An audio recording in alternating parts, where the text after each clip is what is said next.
Hello everyone, and welcome back to Wednesday here on the Pagan Perspective. I'm your host Eric. This week we're talking about sexism and racism in our religions.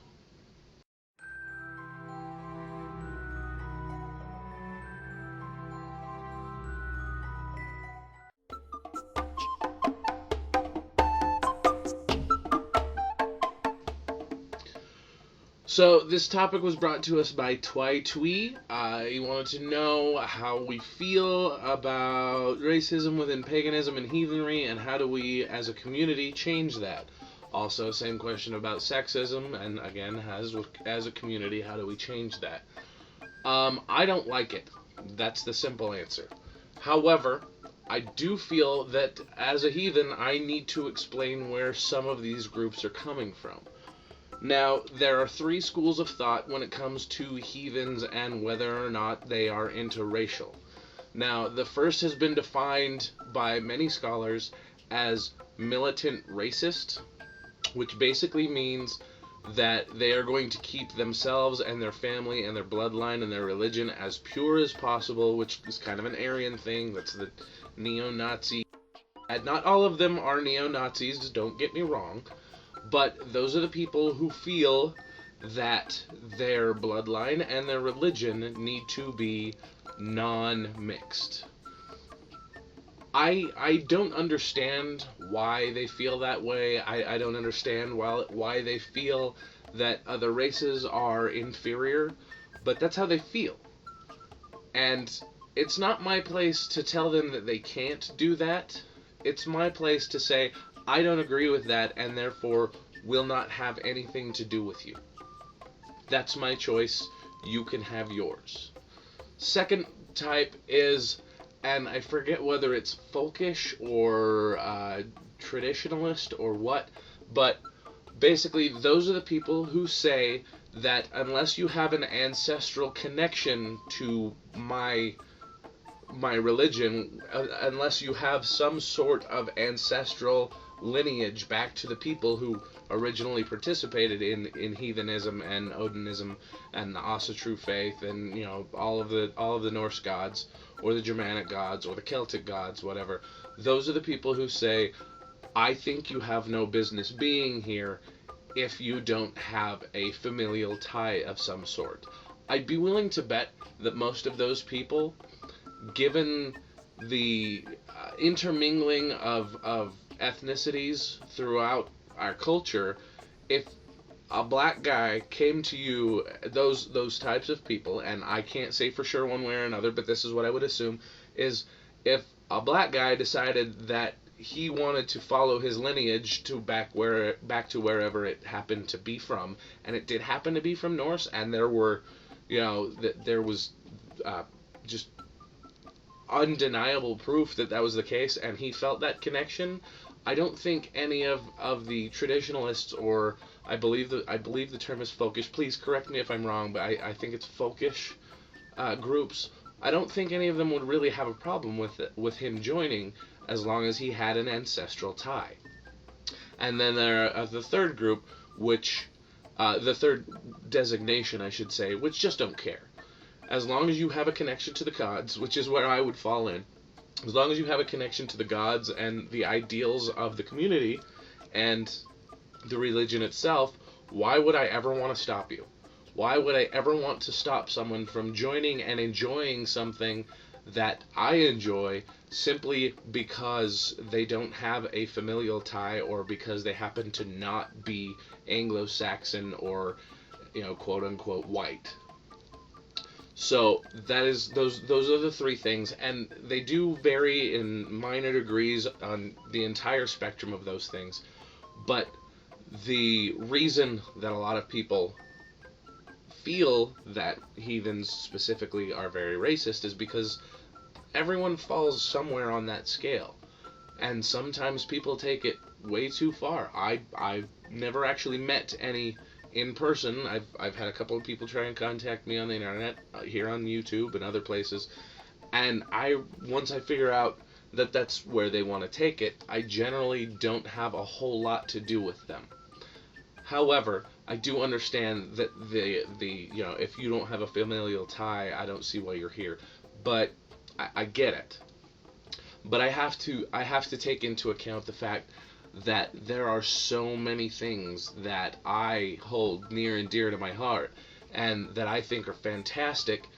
If you want to go on a completely secular, physical, non-religious tangent here, that, in my opinion, would be similar, not exactly the same thing, but similar to saying you can't benefit from the progresses and inventions of any other society or culture than your own. That's kind of how I feel about it. So, that said, I really have no problem personally with anybody joining the Asa True Religion or any other heathen sect or Troth or Gothi, whatever, just if they want to. Outside of that, I want to take just a second here to point out that a lot of people feel that the way things used to be is a better way, and way back in the day, the Germanic peoples and the Norse and the heathens and the Celts and whatever, they didn't intermingle with one another. Well, that's a load of crap. The heathens and the Norse and the Germanic and Celtic tribes, they wandered all over the place. They were more than happy to trade with anyone who was happy to trade with them, so long as there were no, conflicts terribly.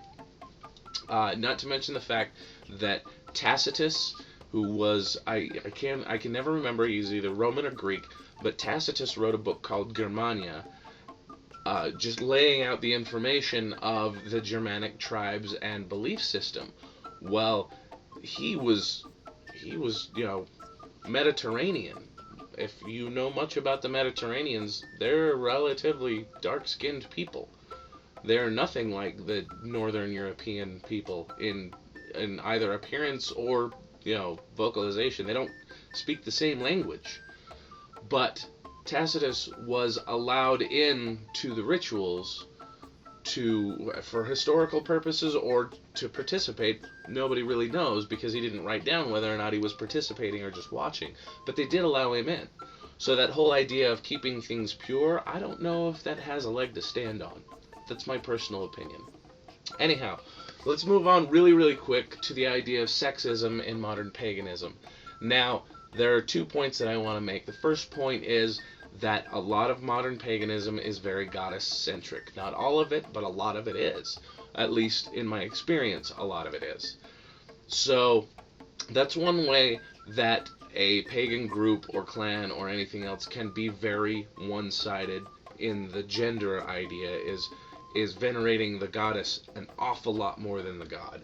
I try to have balance. I'm actually on the other side of the spectrum, and I oftentimes, on my regular day-to-day life, will venerate the god and ask him for help, and have a tendency to usually only venerate the goddess during ritual, which is terrible of me, but I'm not very good at it. I try to maintain that balance, but it doesn't work as well as most people would want it to for me.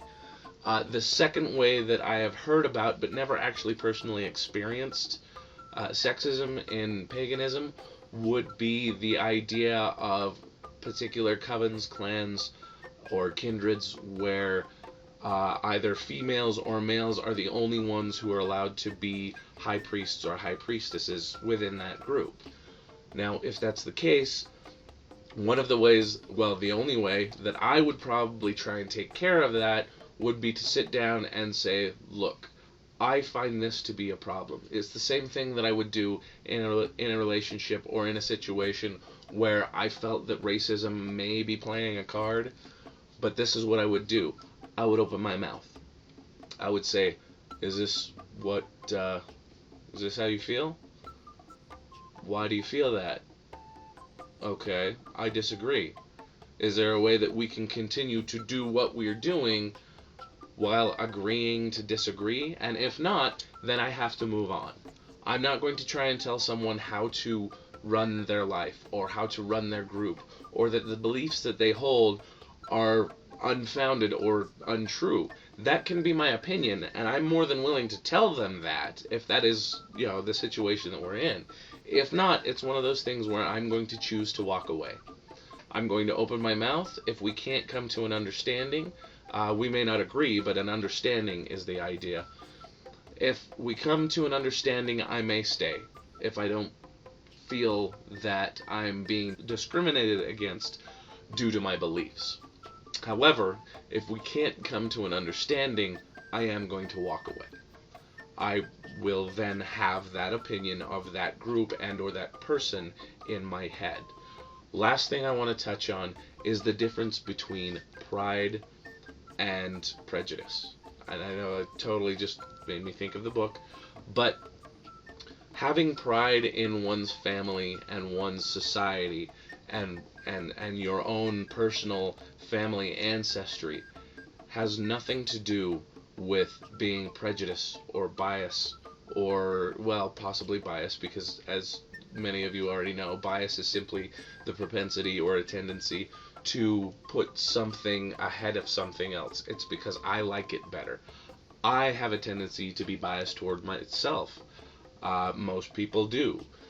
However, if you are to be proud in your heritage and proud of the culture you came from, that's one thing.